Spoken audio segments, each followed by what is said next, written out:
aula de resistência dos materiais para cursos técnicos, do canal de YouTube do curso de Fabricação Mecânica, do Instituto Federal de Educação, Ciência e Tecnologia de São Paulo, campus Hortolândia.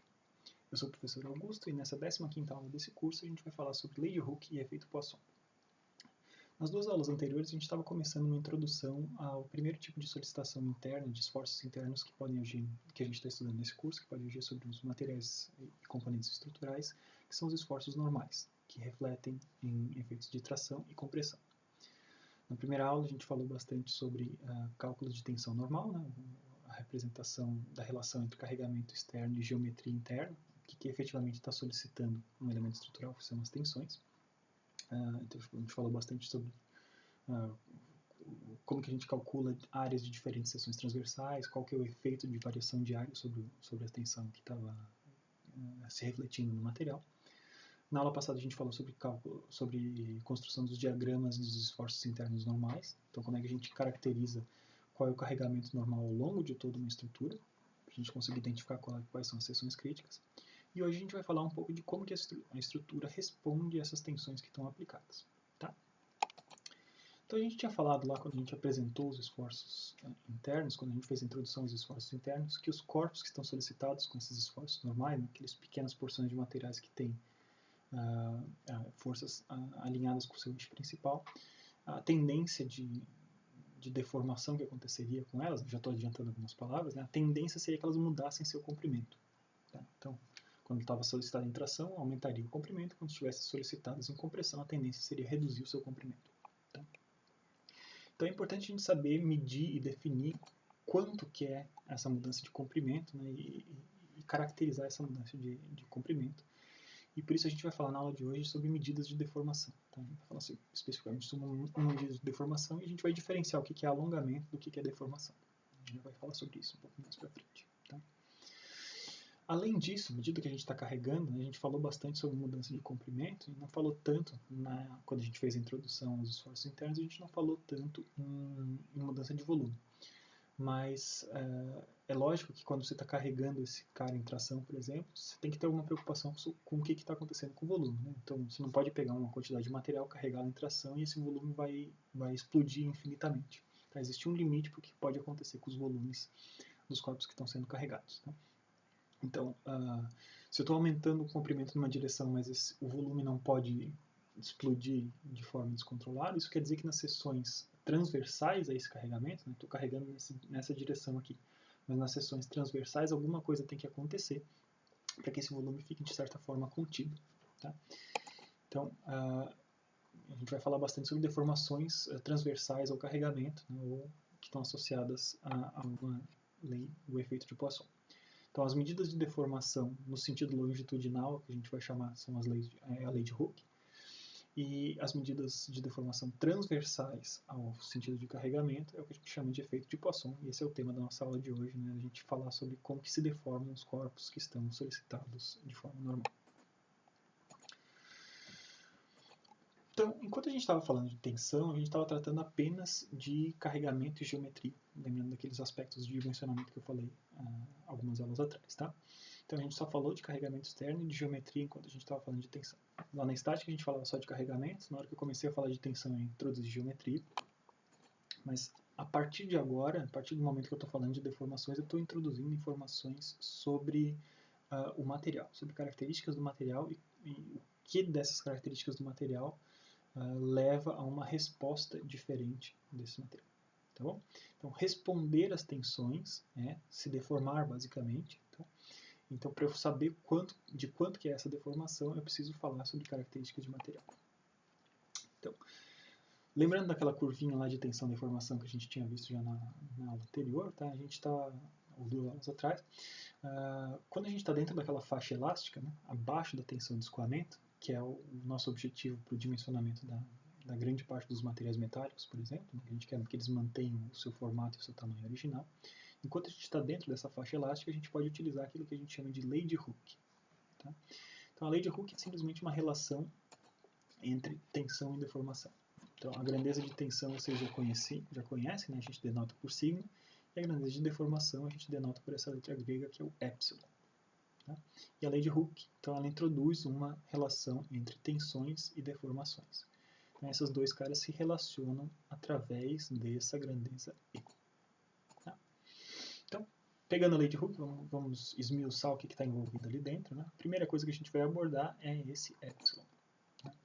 Então, esse epsilon que a gente chama de deformação, e basicamente a gente vai utilizar uma definição de deformação que é a relação entre a variação do comprimento e o seu valor inicial. Então, a gente vai utilizar essa deformação, esse conceito de deformação aqui, que é uma deformação de engenharia, tá?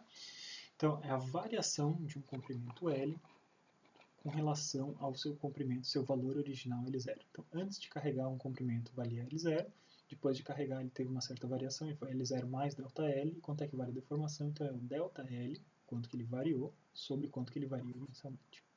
Então, nesse sentido, se eu tenho uma deformação que vale 1, eu estou querendo dizer o quê? Que ΔL vale L0, ou seja, quando uma deformação epsilon vale 1, isso corresponde a um alongamento de 100%. Alguma coisa que tinha 100 milímetros passou a ter 200 milímetros, por exemplo. Tá? Então é importante vocês verem, primeira coisa que a gente está falando aqui, que tem uma unidade de comprimento aqui em cima e uma unidade de comprimento aqui embaixo. Então, se os dois são unidades de comprimento, fica claro que a deformação epsilon não tem unidade, é alguma coisa adimensional, tá bom? Então, a gente pode ter deformações medidas em porcentagens, né? Então, a gente está convertendo simplesmente aquele valor entre 0 e 1, ou mais que 1, que a gente pode ter, em porcentagens para fazer essa representação, mas enfim, a medida de deformação em si é alguma coisa adimensional. Tá? Então, o segundo ingrediente que a gente precisa conversar aqui na lei de Hooke é o fatorzinho E. Então, esse fator E é o que a gente chama de módulo de elasticidade ou módulo de Young. Tá bom? Então, Hooke e Young são todos os físicos que pesquisaram as deformações dos materiais lá nos anos 1700 e tantos, se eu não me engano. Tá? Acho que Hooke deve ser de 1700 e muitos, por aí. Tá? Então, o módulo de elasticidade é uma propriedade do material. Tá? Então, os materiais eles têm essa propriedade. Vocês ensaiam o material e aplicam um certo nível de tensão nele, você mede a deformação que ele tem e você chega à conclusão que isso é uma constante para o material, praticamente. Né? Ele pode variar um pouco com a temperatura, mas isso é uma característica intrínseca do material, o quanto que ele se deforma para aquele nível de tensão aplicado. Geralmente, a unidade que é utilizada para o módulo de elasticidade é em gigapascal. Tá? Lembra, a gente já falou das tensões nossas, são dadas em megapascal, geralmente, mas geralmente o módulo de elasticidade, como é um número bastante grande, ele é dado em gigapascal. Então é 10 na terceira megapascal, tá? 1000 megapascal, 1 gigapascal em 1000 megapascal e 1 bilhão de pascals, tá bom? Então, a lei de Hooke está relacionada diretamente, né? Eu falei para vocês que ela vale na faixa elástica, tá? Então ela está relacionada diretamente com a inclinação dessas retas que eu tenho. Então a reta aqui até, lembra que esse pontinho, esse biquinho aqui era a tensão de escoamento, tá? Aqui na curva verde e na curva azul. Então, para cada uma dessas duas curvas, eu vou ter uma tensão, um módulo de elasticidade diferente, tá? E quanto mais inclinado for, quanto mais na vertical tiver esse cara aqui, mais próximo dessa vertical, maior vai ser esse módulo de elasticidade, tá? Isso aqui é uma equação de reta, tá? Tensão é alguma coisa, um valor constante vezes a deformação, é uma equação de reta normal.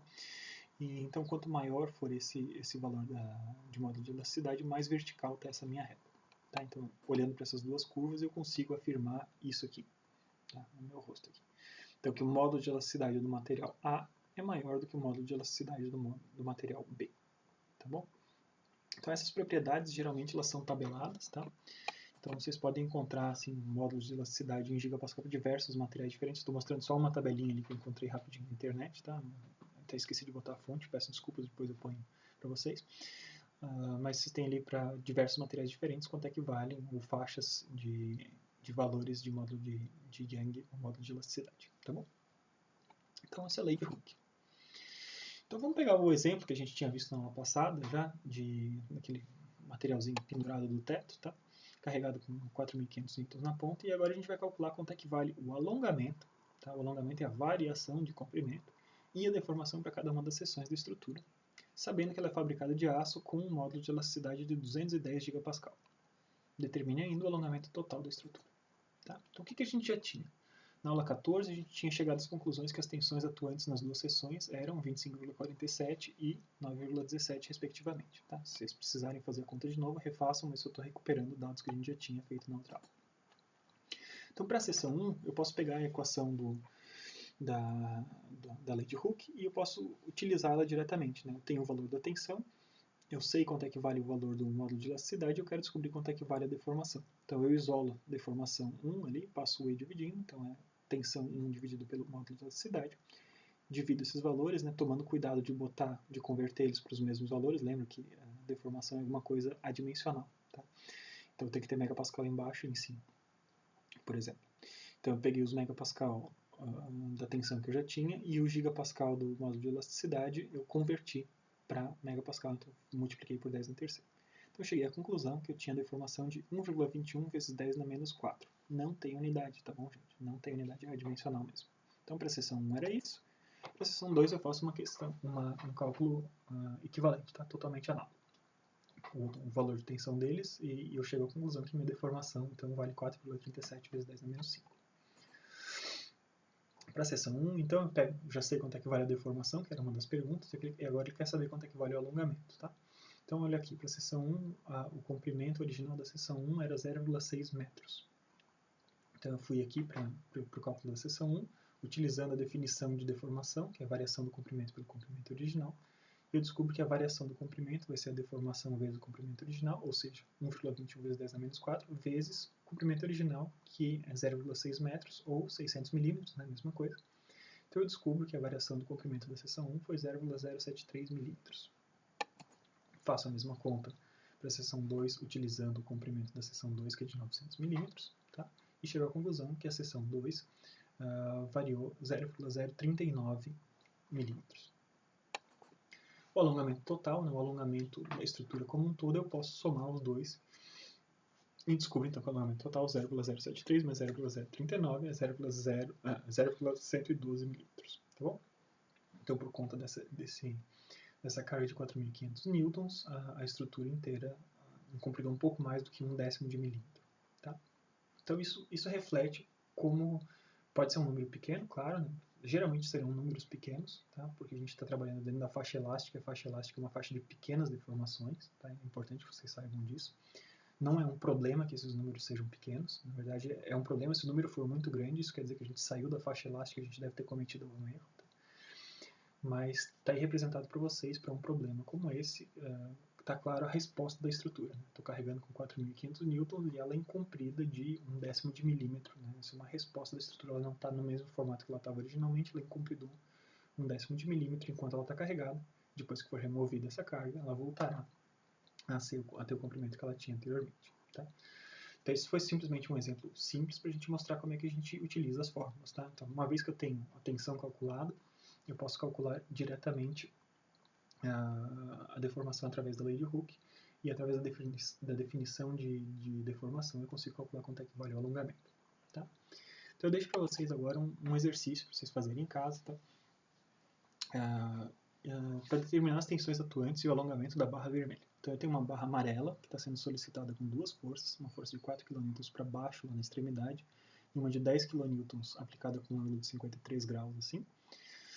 E ela está sendo suportada por um pino ali, uma articulação naquele triângulozinho verde, e pela barra vermelha. Tá? Então a barra vermelha funciona como o segundo apoio desse problema de estática da barra amarela. Então você vai fazer o problema de estática da barra amarela, descobrir quanto é que é o carregamento que age sobre a barra vermelha, e uma vez que você sabe qual é o carregamento que age sobre a barra vermelha, você vai fazer responder essas perguntas que a gente tem, determinar as tensões atuantes e o alongamento da barra vermelha 1 da estrutura abaixo, sabendo que ela está fabricada de um material com 200 gigapascal de módulo de elasticidade, tem diâmetro de 20 milímetros e comprimento de 300 milímetros. Então é um problema interessante que envolve diferentes coisas que a gente já viu nas últimas aulas. Então isso tudo que a gente está falando de lei de Hooke está falando sobre a resposta da estrutura segundo a sua própria linha de aplicação de força. Então a linha de aplicação de força é essa aqui, a estrutura incompridou ou encurtou essa quantidade de milímetros de alongamento que a gente tinha ali anteriormente, ou uma certa quantidade de deformação, lembrando sem unidade. Tá? Então como eu falei para vocês, tá, lá no começo, quando eu estou tracionando, comprimindo o material, não é apenas o comprimento dele que está sendo alterado. Tá? Então, acaba aparecendo tensões nas direções transversais. Tá? Estou tracionando alguma coisa, aumentando o comprimento, e aparecem tensões internas nas direções transversais, por conta do efeito de manutenção de volume. Tá? Então eu não posso criar volume do nada, né, no espaço. Né? Então, eu não posso ter um diâmetro de 50 milímetros e eu vou encompridando ele infinitamente e eu estou criando volume do nada. Tá bom? Então, não que o volume se mantenha sempre constante, mas o volume não pode ser criado simplesmente assim, de forma indiscriminada. Tá? Então, como eu falei, então, essas tensões que aparecem no sentido transversal, geralmente elas estão na direção contrária. Tá? Então, se você está tracionando aqui, aparecem tensões que comprimem o material no sentido transversal. Se você está comprimindo o material numa direção, aparecem tensões que aumentam a dimensão do sentido transversal. Tá? Isso explica um pouco os formatos daquelas formas deformadas que eu tinha mostrado anteriormente. Né? Quando você traciona alguma coisa fica empescoçada, e quando você comprime alguma coisa, ela fica abaulada. Isso tem a ver com essas tensões transversais que a gente está aplicando. Tá? Então isso tem o nome de efeito Poisson. Tá? Efeito Poisson, Poisson é outro físico que pesquisou essas coisas de deformação dos corpos também lá em 1700 e tanto, ou 1800 e pouquinho, não sei exatamente a idade do Poisson nesse momento. Tá? Mas basicamente a lei de Poisson ela postula a seguinte coisa. As deformações transversais elas têm um sinal oposto, tá? Então por isso negativo, que as deformações no sentido principal. Então as deformações epsilon que a gente tinha era ali no sentido principal, aquelas mesmas que a gente estava calculando anteriormente. Se inverte o sinal, só que não é exatamente a mesma quantidade, está relacionado através de uma grandeza, que é outra propriedade do material, que é o chamado coeficiente de Poisson. Tá? Ele é uma letra grega, não é um V, tá? É um nu. Então tem várias maneiras diferentes de desenhar um nu. O meu tem essa segunda perninha um pouquinho mais para cima, que desce reto e sobe mais ali por cima. Tá? Mas é uma letra grega nu, geralmente é uma propriedade de material também. Então, assim como o módulo de elasticidade, é alguma coisa que você encontra tabelado. Tá? Eu estou deixando aqui para vocês uma tabelinha também que eu encontrei na internet para diversos materiais diferentes, então concreto, metal, chumbo, tal, tem diversos valores de efeito de coeficiente de Poisson que vocês podem utilizar. Tá? Então vamos seguir no nosso mesmo exemplo que a gente tinha anteriormente, tá? Para ver o que acontece, quais são as deformações transversais que acontecem na nossa estrutura que está sendo carregada ali pelo teto. Tá bom? Então, considerando que ela seja feita de aço e o aço tenha 0,3 de coeficiente de Poisson. O coeficiente de Poisson também é alguma coisa adimensional. Né? Pensa na lei de Poisson, você tem deformação de um lado, que já não tem unidade, multiplicado por outra deformação que já não tem unidade. Então, a coisa que está multiplicando esse cara ali no meio também não pode ter unidade, senão fica incoerente. Tá? Então, o que a gente já tinha de resultados anteriores? Acabamos de calcular as deformações, né? Deformação na seção 1 e na seção 2. 1,21 vezes 10 na menos 4 e 4,37 vezes 10 na menos 5 nas duas seções. Então, para a seção 1, vou pegar e simplesmente aplicar a equação da lei de Poisson. Tá? Menos nu vezes a deformação, e eu descubro então que a deformação transversal em 1 é menos 3,63 vezes 10 na menos 5. É bem comum que as deformações necessário praticamente que as deformações no sentido transversal sejam menores do que as deformações no sentido longitudinal. Tá? Faço a mesma conta para a seção 2, né, com os valores de deformação. Descubro então que a deformação transversal na seção 2 é menos 1,31 vezes 10 na menos 5. Então, nos dois casos deu números menores. Tá? Então agora eu estou pesquisando, estou fazendo a segunda parte do problema. Ele pede para a gente calcular qual é a variação dos diâmetros. Tá? Então, lembra que a definição de deformação que a gente tinha era a variação de um comprimento dividido pelo comprimento original. Então, a deformação transversal não é diferente. Tá? Então, você tem que pensar o que é um comprimento transversal e uma variação de comprimento transversal. Então, pensa nessa estruturinha aqui que está sendo carregada. O carregamento está sendo segundo o eixo principal desse cilindro. O que está transversal a esse eixo não é o diâmetro. Então, o diâmetro é um comprimento transversal. Tá? Você poderia ter escolhido outros comprimentos transversais. Se fosse uma seção quadrada, você podia pegar um lado do quadrado, por exemplo. Tá? Então, mas o comprimento transversal que caracteriza essa estrutura aqui é o diâmetro mesmo. Tá? Então, na hora que eu pego aqui, nesse quadradinho que eu estou apontando aqui, estou aplicando a definição de deformação que a gente viu lá no começo, de variação de um comprimento. Então, a deformação transversal de 1 vai ser a variação de um comprimento transversal de 1 pelo comprimento transversal original, ou seja, a variação do diâmetro dividido pelo diâmetro original. Isolo essa variação do diâmetro e descubro então que a variação do diâmetro de 1 foi de menos 5,44 vezes 10 na menos 4. Por que menos? Estou carregando nesse sentido e estou tracionando essa barra. essa barra aumenta o comprimento dela. A gente viu que ela tinha sido alongada nesse sentido. Então, no sentido transversal, eu tenho que ter o efeito contrário, né? Segundo a lei de Poisson, por conta daquele sinal negativo. Então, eu tenho um diâmetro original e ele vai reduzir por conta da aplicação de carga. Posso fazer a mesma conta para a seção 2 e descubro também um valor de redução de diâmetro, tá? Então, é natural que isso aconteça e mais uma vez, né, os números são ainda menores do que aqueles que a gente tinha visto anteriormente. Para deformações, esses números já eram pequenos na direção longitudinal. As deformações transversais, elas são ainda menores, tá? Então agora deixo vocês continuarem com aquele exercício que vocês tinham começado anteriormente. Vocês já tinham calculado as deformações, eu espero que vocês calculem as deformações para a barra 1. E agora, a barra vermelha ali, e eu gostaria que vocês calculassem o que aconteceria, né, se ela fosse fabricada com material de coeficiente de Poisson 0,5. Eu gostaria que vocês calculassem a variação do diâmetro dela. A gente já tinha dado o diâmetro anteriormente. Em seguida, eu gostaria que vocês fizessem e comparassem os volumes inicial, antes do carregamento, e final, após o carregamento da barra. Tá bom? Então, você faz essa conta. Volume inicial, volume final. Compare esses dois volumes. Então, em seguida, a última coisa que vocês têm que responder para essa questão é se vocês acham que seria possível haver coeficientes de Poisson maiores do que 0,5. Então, vocês podem pegar e faz a conta, chuta um valor um pouquinho maior que 0,5. E ver no que isso vai dar em termos de volume, tá bom?